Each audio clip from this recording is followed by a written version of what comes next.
Assalamualaikum warahmatullahi wabarakatuh. Waalaikumsalam.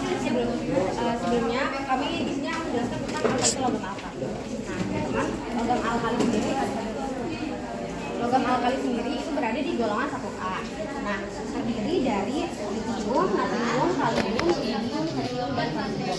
Nah, teman-teman, untuk pelimpahannya sendiri, litium itu pelimpahannya sebesar 0,00% di bebatuan waktu di alam dalam bentuk atau RAL Nah, untuk limpahannya sendiri teman-teman bisa lihat ya langsung di sini. Nah, teman-teman tahu nggak sih kenapa di golongan 1A itu kan ada hidrogen yang di paling atas. Masa hidrogen itu nggak dimasukin? Hidrogen itu ternyata nggak dimasukin karena peletakannya itu bukan berdasarkan kemiripan sifat, makanya dia ditaruhnya di sini.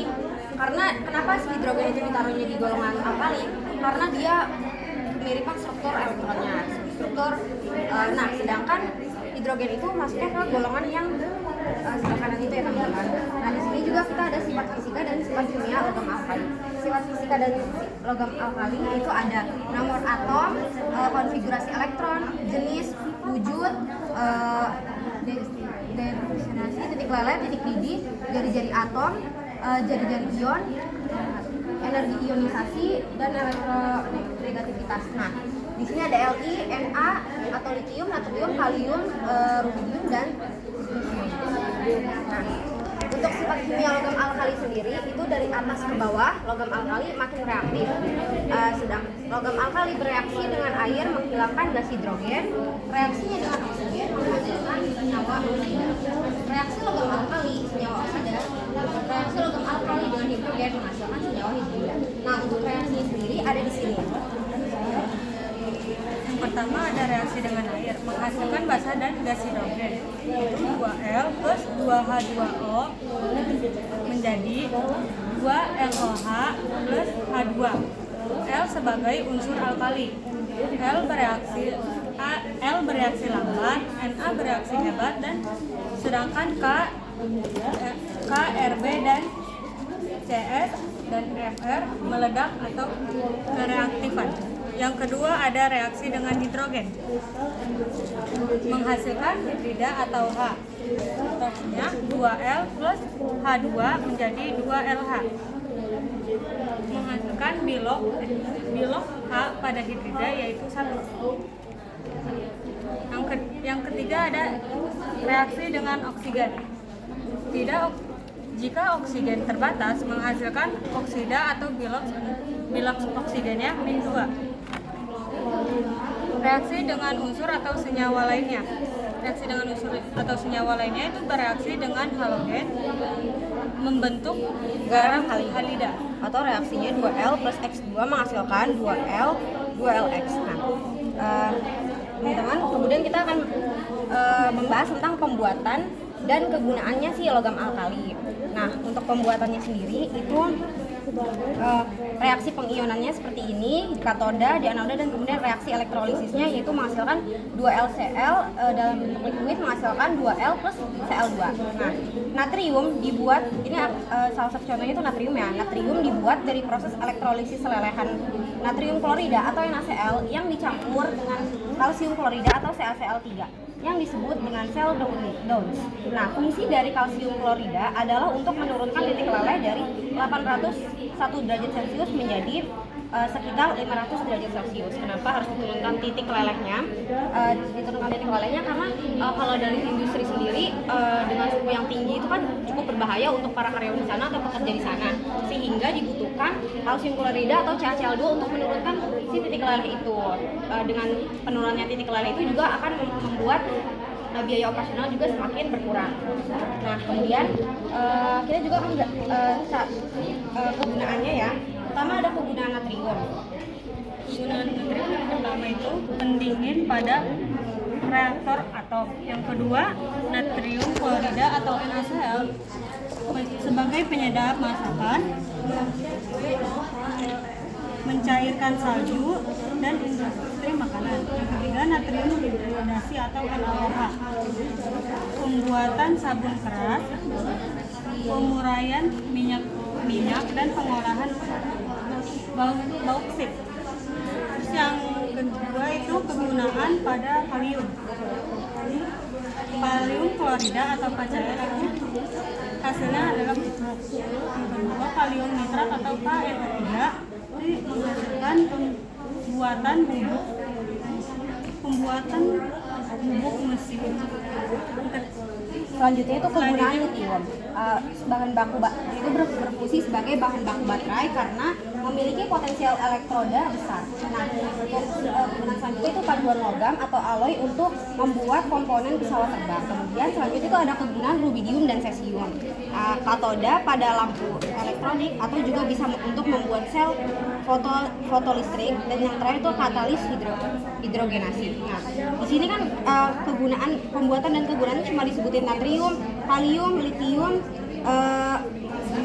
rubidium dan cesium. Sedangkan francium tuh nggak dimasukin. Kenapa? Karena francium itu adalah salah satu unsur radioaktif yang punya waktu paruh 28 menit. Dimana misalnya kalau si francium itu berasannya 20 gram, misalnya 20 gram dengan waktu paruh 28 menit, maka setengahnya itu akan luruh dan membentuk unsur yang lebih stabil. Nah, kemudian dalam waktu 28 menit tadi, yang 10 gram tadi akan luruh lagi menjadi unsur yang stabil. Sehingga francium itu di alam sangat-sangat sedikit, dan juga bukan sangat-sangat sedikit, sehingga francium itu kerap tidak dimasukkan di golongan alkali ini, teman-teman. Nah, kemudian kita juga ada salah satu penerapannya nih, yaitu salju ya. Pasti teman-teman kalau di negara bersalju seperti di Amerika dan di negara-negara yang ada iklim salju, pasti teman-teman pernah lihat kan, kalau Na di sini kan ada natrium. Nah, natrium itu dialamkan dalam bentuk NaCl atau garam. Nah, tahu nggak sih teman-teman kalau di jalanan yang penuh salju itu bisa sangat berbahaya bagi kendaraan seperti mobil, motor, walaupun pejalan kaki pun itu bisa bahaya karena bisa tergelincir. Nah, biasanya untuk menyingkirkan si salju-salju itu bisa menggunakan bulldozer atau sekop. Nah, tapi karena itu sangat melelahkan dan ribet, kita juga bisa menggunakan NaCl. Nah, untuk cara kerja NaCl sendiri pada proses pelelehan salju itu adalah dengan cara teman-teman bisa lihat di sini, tapi secara mekanismenya kenapa si salju itu bisa mencair saat diberikan garam itu karena jarak antar partikel H2O itu kan ada wujudnya cair, ada wujudnya padat. Kalau wujudnya cair itu kan air, kalau wujudnya padat itu kan es kan, salju. Nah, jarak antar partikelnya itu berbeda teman-teman, walaupun mereka sama-sama H2O. Kalau air jarak antar partikelnya seperti ini nih. Pokoknya ada jaraknya ya kalau air seperti ini. Sedangkan kalau si es itu jaraknya berdekatan, hampir tidak ada jaraknya. Sehingga ketika penambahan garam atau ketika ditambahkan garam atau partikel garam menyebabkan jarak-jarak yang tadinya berdekatan itu, jarak antar partikel molekul H2O itu yang tadinya berdekatan akan menjadi terpisah karena terhalang oleh partikel garam. Itulah yang menyebabkan si salju itu mencair, sehingga jalanan jadi bisa digunakan, jadi tidak tergelincir dan aman. Itu dia salah satu penerapan dari kegunaan unsur kimia golongan 1A di tabel periodik atau logam alkali. Nah, teman-teman boleh dilihat dulu kira-kira ada nggak yang tidak dimengerti, mungkin dari kelimpahan atau mungkin pembuatan atau mungkin reaksinya dan lain sebagainya, atau mungkin penerapannya masih belum dipahami, atau yang tadi yang unsur radioaktif itu belum ngerti, yang luruh-luruh itu mungkin silahkan ditanyakan.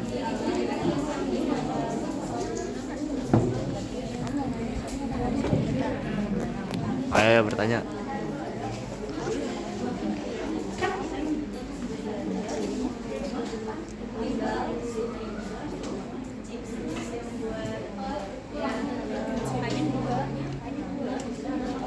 L itu sebagai logam alkali ya, itu dimisalkan aja, bisa diganti dengan Li,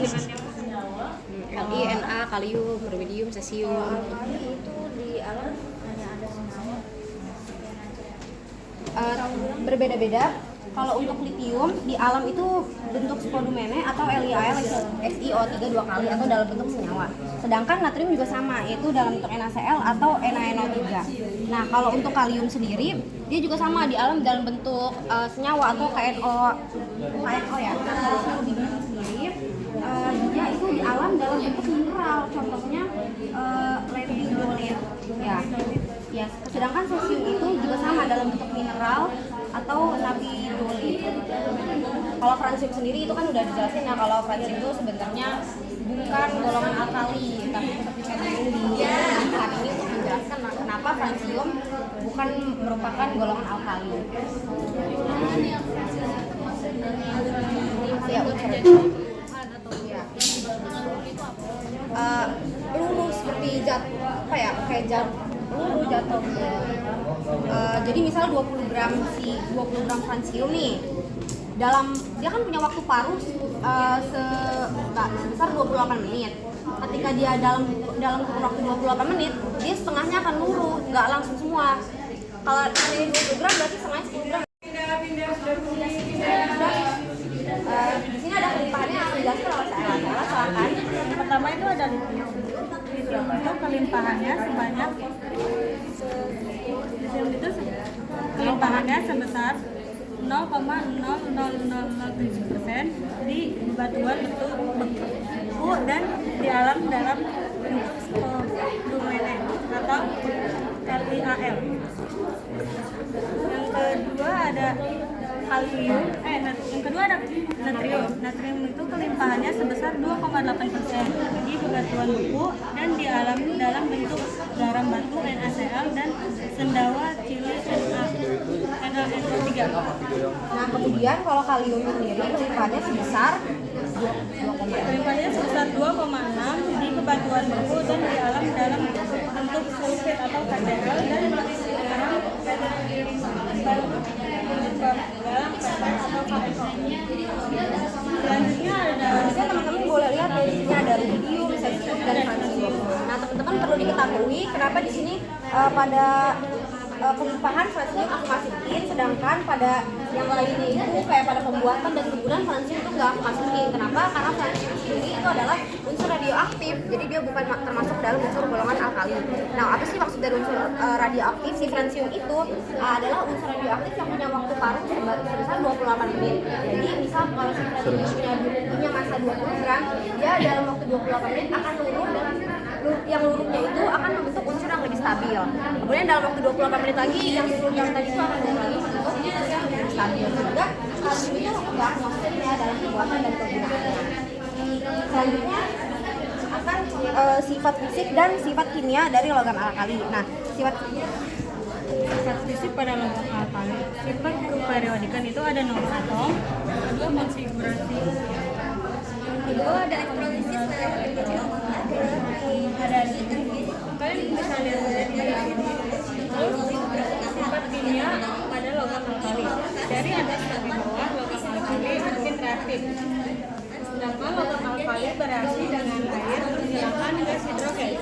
Reaksinya dengan oksigen menghasilkan senyawa oksida. Reaksi logam alkali dengan hidrogen menghasilkan senyawa hidrogen. Nah, ini francium. Kemudian selanjutnya kita akan ke pembuatan dan penggunaan logam alkali. Logam alkali diperoleh melalui proses elektrolisis lelehan garam klorida atau LCl. Nah, L itu dimisalkan sebagai unsur logam alkali ya, yaitu reaksinya adalah reaksi pengionannya adalah 2LCl menghasilkan 2L plus 2Cl-. Nah, kemudian di katodanya itu bereaksi 2L plus 2 elektron menghasilkan L dalam bentuk logam. Kemudian di anodanya itu terjadi reaksi 2Cl- menghasilkan Cl2 plus 2 elektron. Nah, hasilnya itu adalah reaksi akhirnya itu adalah 2LCl menghasilkan 2L plus Cl2, di mana L itu sebagai pengganti dari unsur logam alkali bisa diganti jadi Li, Na, kalium, rubidium, cesium, kecuali francium ya. Karena kan tadi dijelasin kalau francium itu merupakan unsur radioaktif. Nah, kemudian kegunaannya sendiri yang pertama itu ada kegunaan lithium, yaitu sebagai pendingin pada atom. Yang kedua natrium klorida atau NaCl sebagai penyedap kosakan. Yang ketiga ada natrium hidroksida atau NaOH sebagai pembuatan sabun keras. Selanjutnya ada kegunaan kalium. Yang pertama itu kalium klorida atau KCl itu sebagai pupuk. Yang kedua ada kalium nitrat atau KNO3 sebagai pembuatan bubuk mesiu dan seterusnya. Nah, untuk kegunaan lithium sendiri itu untuk sebagai bahan baku baterai atau karena memiliki potensi elektroda yang besar. Kemudian kalau kegunaan rubidium dan cesium sendiri itu sebagai sebagai katoda pada lampu elektronik dan membuat sel fotolistrik, kemudian katalis hidrogenasi. Nah, teman-teman sampai sini ada yang mau tanyakan nggak? Sebelum kita ke penerapannya nih, kira-kira untuk ini dulu deh.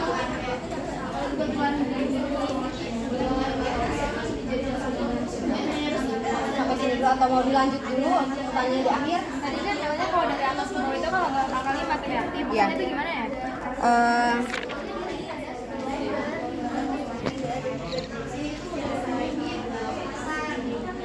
Makin reaktif artinya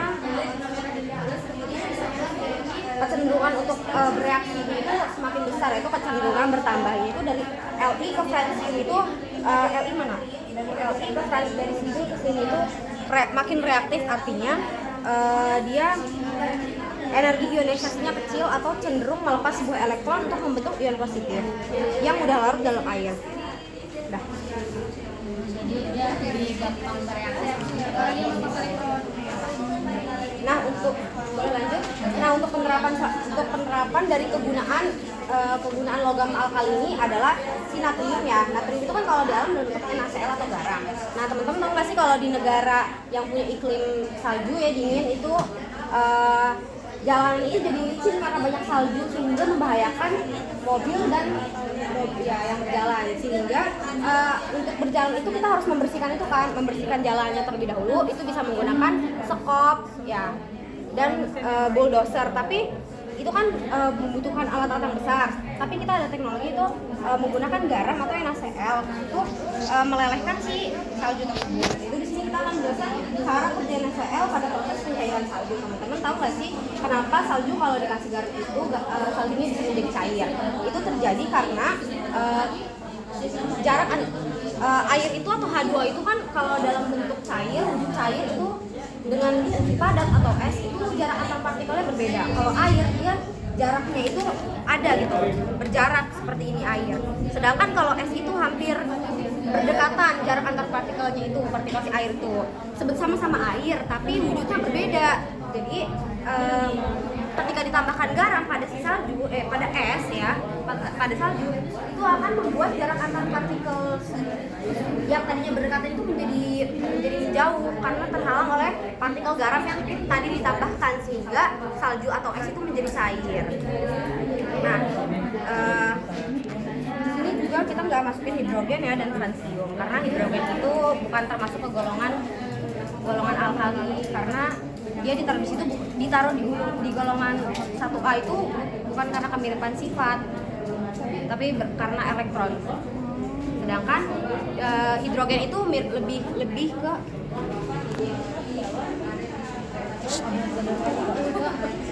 tidak masuk karena dia nih. Kalau hidrogen itu kan ditaruhnya di sini kan, barengan sama Li, Na, kalium, rubidium, cesium ya. Kalau francium tadi udah jelasin kan. Kenapa sih hidrogen itu ditaruh di sini? Sebetulnya hidrogen ditaruh di golongan 1A itu bukan karena kemiripan sifat. Sebetulnya hidrogen itu harusnya di sini karena dia lebih mirip sini. Tapi teman-teman lihat deh di sini kan elektrovalensinya 1 ya. Ya, jadi karena elektronnya yang sifat, bukan karena kemiripan sifat. Ya. Nah, untuk sampai sini sejauh ini apakah ada yang ingin ditanyakan atau masih bingung dengan materi logam alkali? Tanya yuk. Nanda materi dengan hidrogen ya. Reaksi logam apa tadi? alkali dengan hidrogen itu gimana ya? Itu masuk ke dalam reaksi logam alkali dengan hidrogen. Ini nih dengan hidrogen. Yang artinya itu logam alkali bereaksi dengan hidrogen menghasilkan 2LH atau ini adalah senyawa hidrida. No. Bilox H pada hidrida sebesar -1. Jadi ini maksudnya ini pemaparannya itu ada di reaksinya. Jadi si sifat kimia itu termasuk reaksi-reaksi itu kan masuknya ke sifat kimia. Nah, untuk penjabarnya sendiri ada di reaksi-reaksinya di sini. Jadi ini hanya sebagai kata-kata dan ini dalam bentuknya. Terima kasih ya teman-teman sudah berkunjung. Menjelaskan tentang logam alkali ya. Nah, teman-teman, logam alkali sendiri di tabel periodik itu ada di golongan 1A, yaitu ada litium, natrium, kalium, rubidium, dan cesium. Di sini kelimpahannya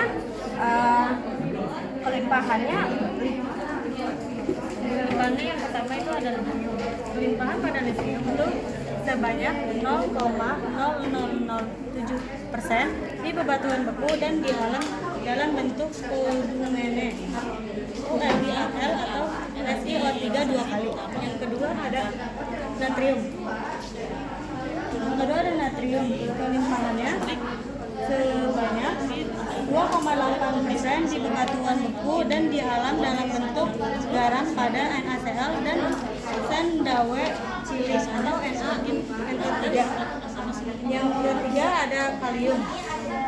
Kelimpahannya sebanyak 2,6% di bebatuan beku dan di alam dalam bentuk sulfit atau KCl dan garam PT atau KNO. Keempat ada rubidium.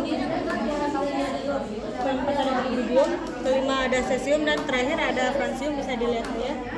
Nah, untuk selanjutnya ada sifat fisika dan sifat kimia logam alkali. Untuk sifat fisika logam alkali itu ada sifat keperiodikan, itu ada nomor atom, konfigurasi elektron, jenis, wujud, densitas, titik leleh, titik didih, jari-jari atom, jari-jari ion, ada ionisasi, elektronegativitas, dan potensial reduksi standar atau volt ya. Dan juga ada warna nyala api dan kekerasan.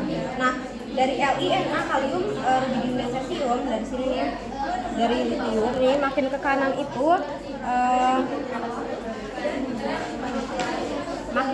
makin padat ya teman-teman. Terus juga bisa dilihat di sini kalau di litium itu warna nyala apinya itu merah tua, natrium itu kuning, kalium itu lembayung, dan rubidium merah kebiruan, dan cesium itu biru. Nah, untuk sifat kimia logam alkali sendiri itu dari atas ke bawah nih. Dari atas ke bawah itu logam alkali makin reaktif. Nah, logam alkali akan bereaksi dengan air menghasilkan gas hidrogen. Kemudian reaksinya dengan oksigen menghasilkan senyawa oksida, dan reaksi logam alkali dengan hidrogen menghasilkan senyawa hidrida. Nah, untuk reaksinya sendiri ini ada di sini itu ada reaksi dengan air, reaksi dengan hidrogen, reaksi dengan oksigen, dan reaksi dengan senyawa lain. Kita mulai dari reaksi dengan air, yaitu tadi ini kan dalam bentuk kalimat, ini dalam bentuk reaksinya itu reaksi dengan air itu menghasilkan basa dan gas hidrida.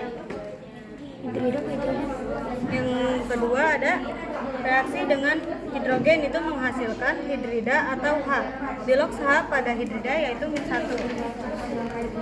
Yang ketiga ada reaksi dengan oksigen. Jika oksigen terbatas menghasilkan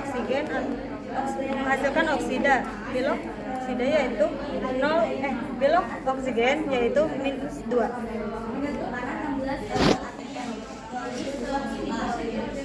Nah, udah. Kemudian selanjutnya itu ada pembuatan dan penggunaan logam alkali. Untuk pembuatannya sendiri, yaitu logam alkali diperoleh melalui proses elektrolisis lelehan garam kloridanya atau LCl. L itu sebagai logam alkalinya ya. Itu ada reaksi pengionan 2 LCl menghasilkan L plus Cl-. Kemudian di reaksi di katode itu ada 2 L plus 2 elektron menghasilkan 2 L.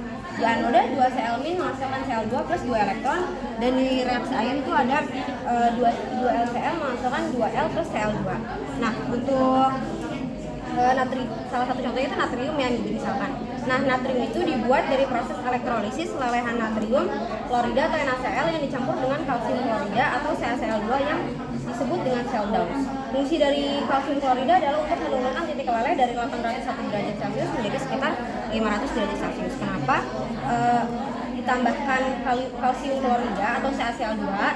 Ya, itu karena berfungsi untuk menurunkan titik leleh dari 800 derajat menjadi 500 derajat.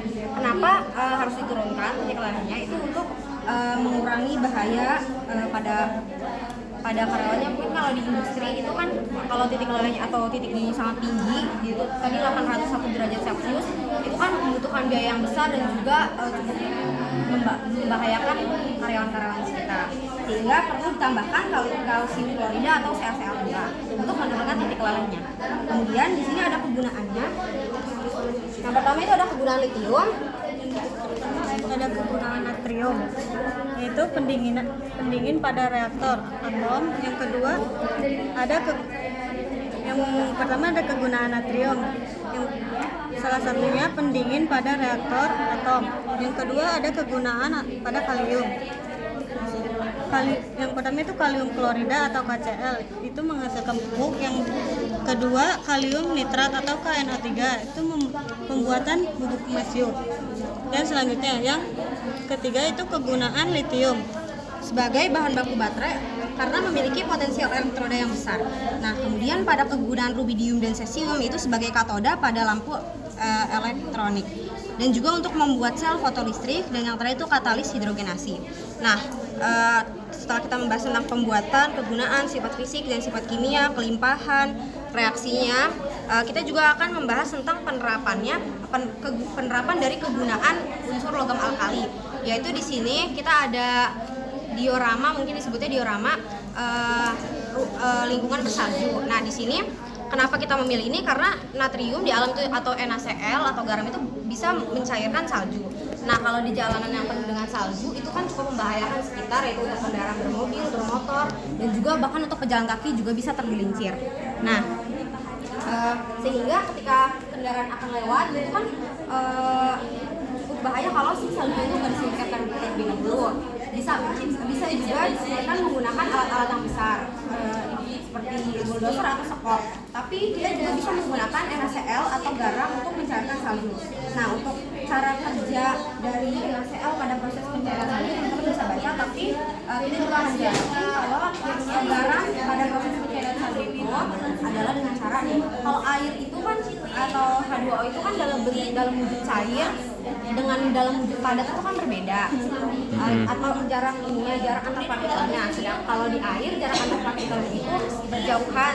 Sedangkan kalau di es itu jarak antar partikel itu berdekatan.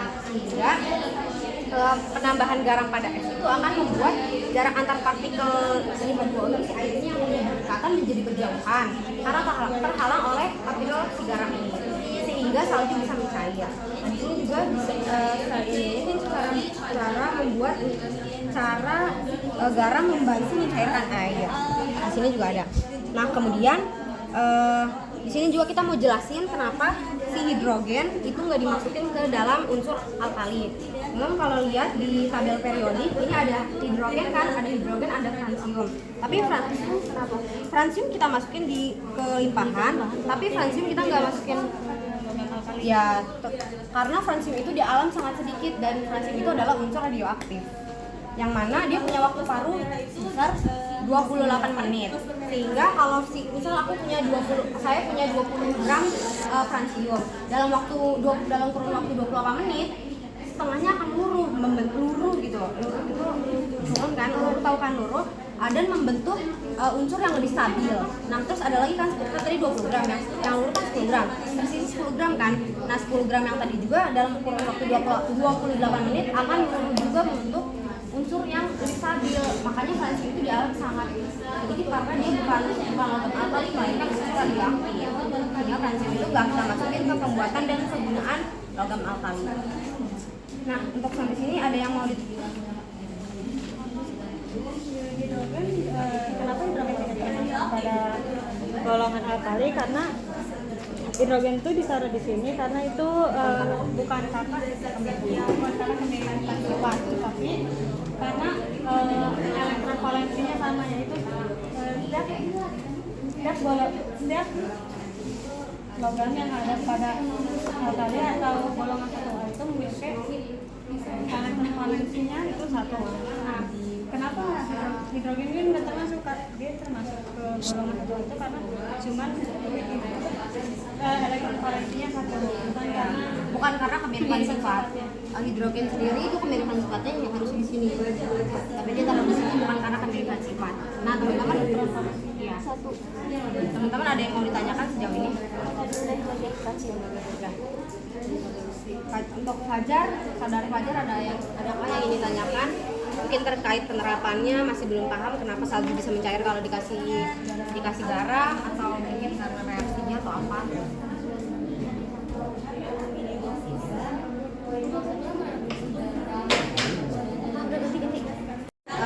Unsur logam alkali atau golongan 1A. Nah, di tabel periodik sendiri logam alkali itu ada di golongan 1A ya. Itu ada litium, natrium, kalium, rubidium, cesium. Yang terakhir francium. Tapi francium itu nggak kita masukin di pembuatan dan kegunaan. Hidrogen juga nggak kita masukin. Nah, di kelimpahan logam alkali sendiri, yang pertama ada litium. litium. Kelimpahannya itu sebanyak 0,007% di bebatuan beku dan di alam dalam bentuk atau LiCl SiO3 2 kali. Yang kedua ada natrium. Kelimpahannya itu sebanyak 2,8% di bebatuan beku dan di alam dalam bentuk garam batu atau NaCl dan sendawa silit atau NO3. Yang ketiga itu ada kalium. Kelimpahannya sebanyak 2,6% di bebatuan beku dan di alam dalam bentuk sulfit atau KCl dan garam petrol. Yang keempat itu ada rubidium. Kelimpahannya sebesar 0,0078% di bebatuan beku dan di alam dalam bentuk mineral. Contohnya lepidolit. Yang kelima ada cesium. Kelimpahannya yaitu sebesar 0,0078% di bebatuan beku dan di alam dalam bentuk mineral. Contohnya lepidolit. Nah, kalau francium sendiri kelimpahannya di bebatuan beku sangat sedikit dan di alam berasal dari peluruhan aktinium atau AC bersifat radioaktif dengan waktu paruh 21,8 menit. Kemudian kita akan membahas tentang sifat fisik dan sifat kimia dari logam alkali. Nah, untuk sifat fisiknya sendiri bisa dilihat ada nomor atom, konfigurasi elektron, jenis, wujud, densitas, titik leleh, titik didih, jari-jari atom, jari-jari ion, energi ionisasi, elektronegativitas, potensial reduksi, standar, kekerasan, dan warnanya api. Nah, untuk litium, natrium, kalium, dan rubidium, cesium ini sudah dalam bentuk tabel, teman-teman boleh lihat.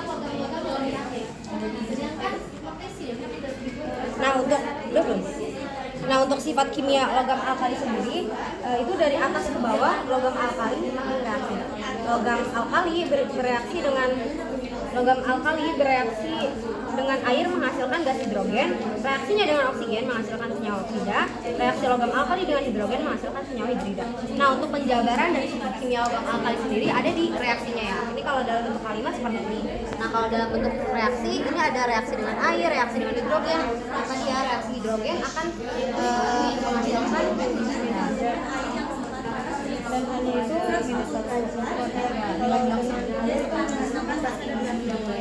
Nah, kalau reaksinya dengan oksigen, kalau reaksi dengan oksigen terbuka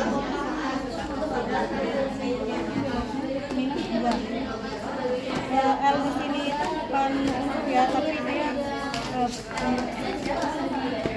L di sini itu sebagai pemisalan aja sebagai logam alkali. Jadi L itu bisa diganti dengan Li, Na, kalium, rubidium, cesium, kecuali francium ya. Iya. Nah, di sini ada pembuatan dan kegunaan logam alkali. Untuk pembuatannya bisa dijelaskan. logam alkali itu diperoleh melalui proses elektrolisis lelehan garam kloridanya yaitu LCl. Reaksinya nanti pengionannya yaitu LCl plus Cl. Kation itu ada elektron maksudnya L. Ion itu terdapat 2 Cl- menghasilkan 2 Cl2 plus 2 elektron. Reaksi elektrolisisnya 2 LCl menghasilkan 2L plus L2. Natrium dibuat dari proses elektrolisis lelehan natrium klorida atau NaCl yang dicampur dengan Kalsium klorida atau CaCl2 yang disebut dengan sel.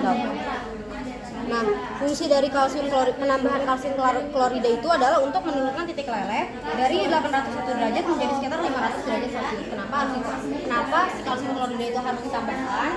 Itu kan untuk menurunkan titik lelehnya yang tadinya tinggi banget yang tadinya 801 derajat Celcius menjadi 500 derajat Celcius. Kenapa titik lelehnya itu harus diturunkan? Karena kalau dalam industri sendiri kalau panas banget itu kan biayanya pasti akan bertambah, akan membengkak kan. Nah, dan juga kalau panas banget itu kan akan berbahaya untuk sekitarnya, untuk karyawannya, pekerjanya, sehingga perlu penambahan kalsium klorida untuk menurunkan titik lelehnya yang tadinya 801 derajat Celcius menjadi 500 derajat Celcius. Kemudian kegunaannya nih natrium. Yang pertama itu pendingin pada atom. Yang kedua itu natrium klorida atau NaCl sebagai penyedap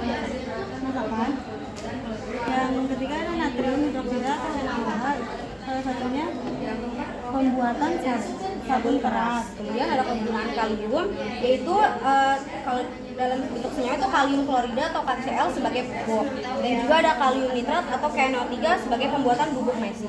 Nah, untuk kegunaan litium sendiri itu untuk bahan baku baterai karena memiliki potensial elektroda yang besar. Kemudian untuk kegunaan rubidium dan cesium sendiri Sebagai katode atau lampu elektronik dan membuat sel fotolistrik.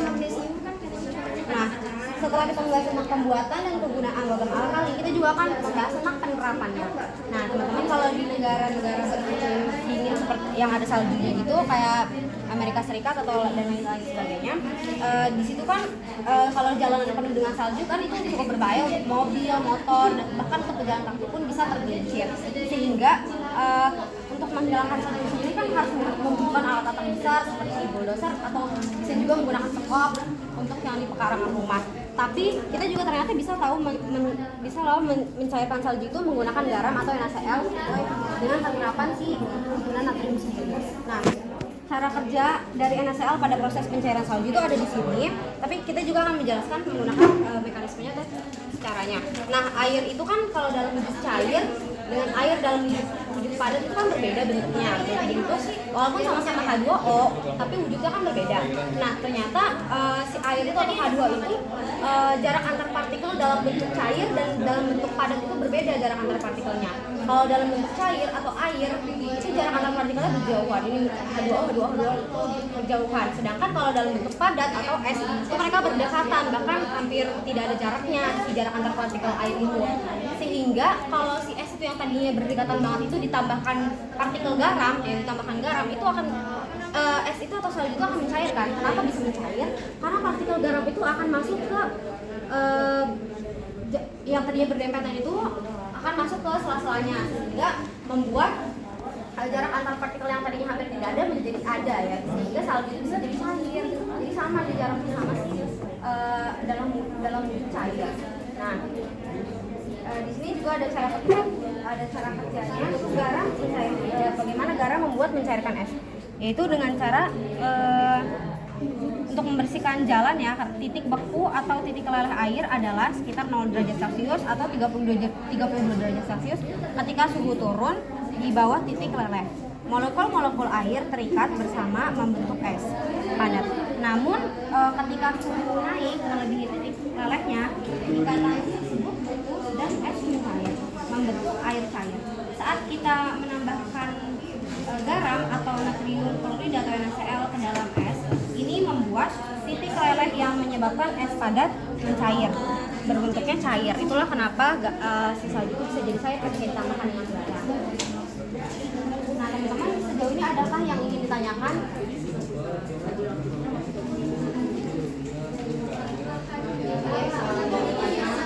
Penerapannya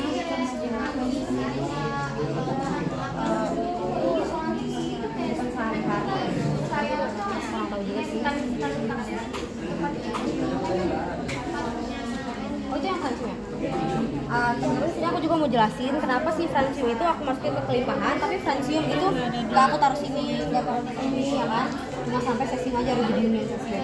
Kenapa? Karena francium itu sebenarnya bukan unsur golongan alkali, melainkan dia adalah unsur radioaktif yang memiliki waktu paruh sebesar 21,8 menit atau sekitar itu ya, 20 menitan lah ya. Jadi misal si francium itu akan luruh dan membentuk unsur yang stabil ya. Jadi dari tabel periode di sini ada litium, natrium, kalium, rubidium, cesium dan francium. Tapi pada kelimpahan kita masukkan francium, tapi dalam sifat fisik, sifat kimia, pembuatan dan kegunaan aku nggak masukkan francium. Saya tidak memasukkan francium. Nah, kenapa itu? Itu akan ditanya nanti. Di sini kita ada kelimpahan water. Untuk litium sendiri, kelimpahannya sebesar 0,007% di bebatuan beku dan di alam dalam bentuk spodumene atau LiHL SiO3 2 kali. Nah, kalau untuk natrium itu kelimpahannya sebesar 2,8% di bebatuan beku dan di alam dalam bentuk garam batu NaCl dan sindaucili NaNO3. Nah, untuk selanjutnya kelimpahannya bisa teman-teman baca ya. Ada dari litium, natrium, kalium, rubidium, cesium dan francium. Francium itu kenapa tadi Jani kan bertanya kenapa tadi dimasukkan. Nah, francium itu kelimpahannya di batuan beku sangat sedikit, dan dia juga termasuk ke unsur radioaktif. Apa sih maksudnya unsur radioaktif? Unsur radioaktif si francium itu kan unsur radioaktif, bukan unsur logam alkali. Dia punya waktu paruh sebesar 21,8 menit, pokoknya sekitaran 20-an ya, 20-an menit. Bagi waktu paruh itu berfungsi apa? Nah, si francium itu misalnya itu 20 gram ya. Nah, dalam waktu 21,8 menit itu dia akan luruh separuhnya. Luruh kan, yang tadi 20 gram luruh di 10 gram, membentuk unsur yang lebih stabil. Nah, kemudian sisa 10 gram kan tadi kan 20 gram. Nah, yang 10 gram ini juga dalam kurun waktu 21,8 menit akan luruh juga membentuk unsur yang lebih stabil lagi. Jadi francium itu kalau di alam atau di bebatuan alam itu sangat-sangat sedikit. Jadi francium itu bukan unsur logam alkali. Nah, kemudian selanjutnya ada sifat fisik dan sifat kimia. Pada sifat fisik itu terdapat nomor atom, konfigurasi elektron, jenis, wujudnya, densitas, titik leleh, titik didih, jari-jari atom, jari-jari ion, energi ionisasi, elektronegatifan, potensial reduksi standar, kekerasan, dan warna yang nyala api. Nah, untuk teman-teman mau lihat untuk nomor atom, jari-jari atom, sesuai unsurnya di sini sudah dalam bentuk tabel. Teman-teman boleh lihat, boleh tulis, boleh terserah.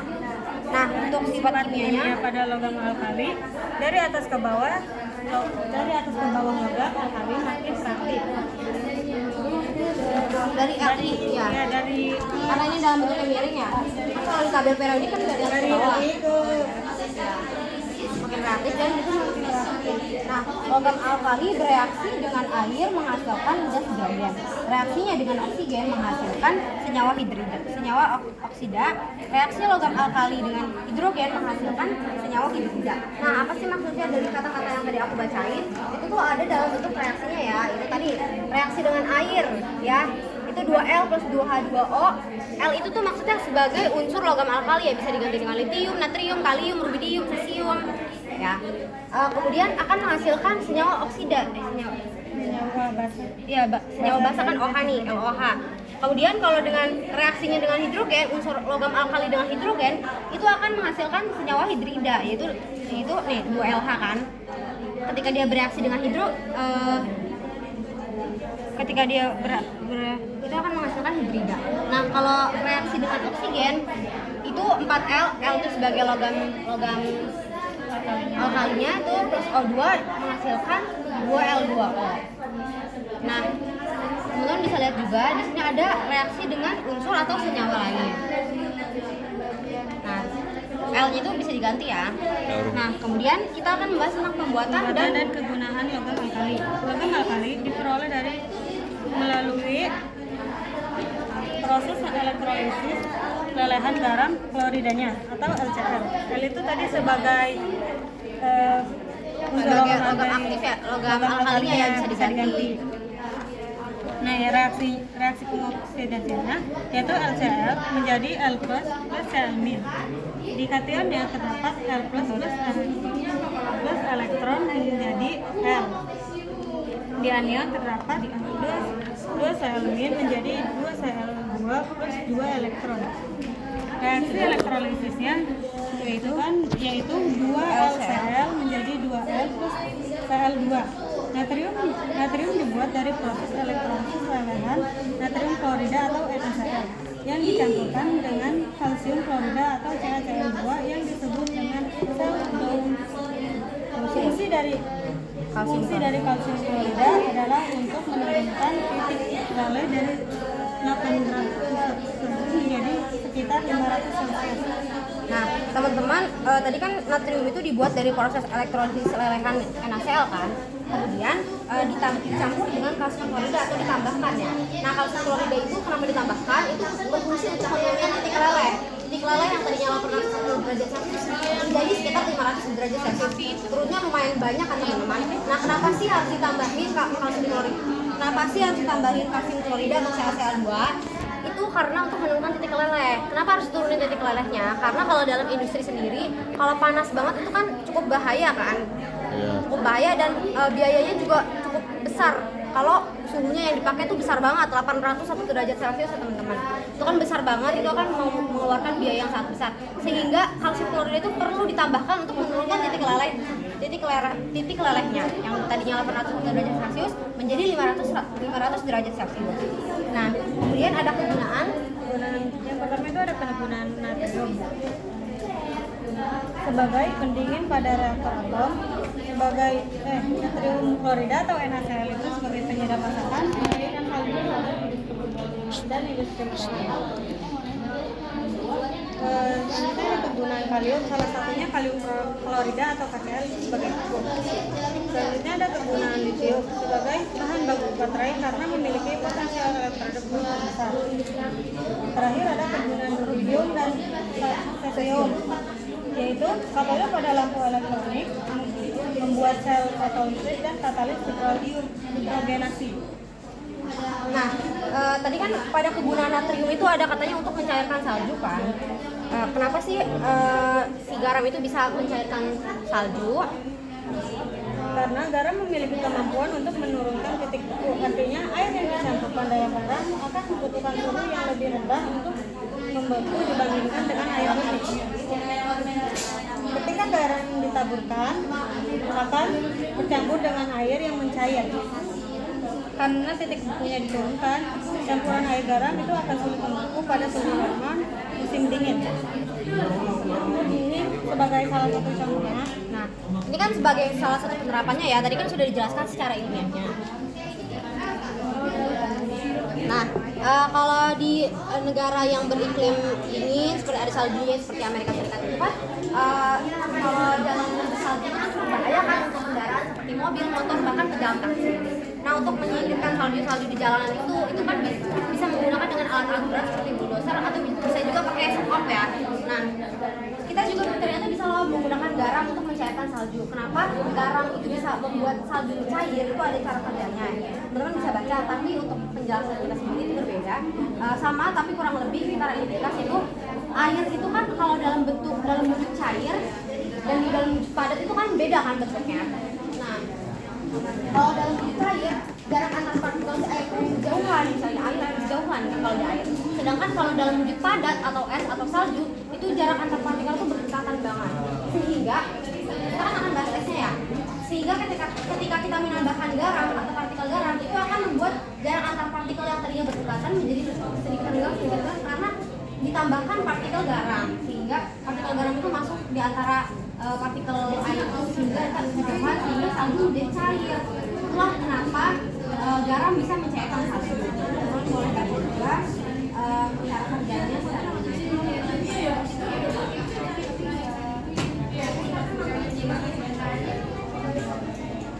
Tadi kan pada perguruan pada reaktor atom atau misalnya reaktor atom itu apa maksudnya?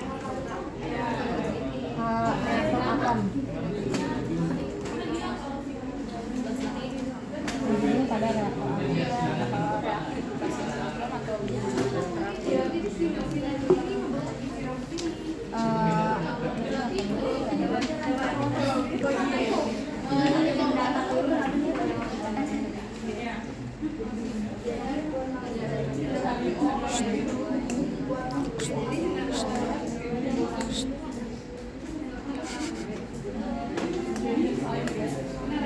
pendingin reaktor atom itu adalah zat yang digunakan untuk menghilangkan panas dari inti reaktor nuklir. Nah, teman-teman tahu kan nuklir itu pasti udah sering dengar. Nah, reaktor nuklir itu kan sifatnya panas kan. Nah, penambahan Na ini bisa membuat jadi dingin.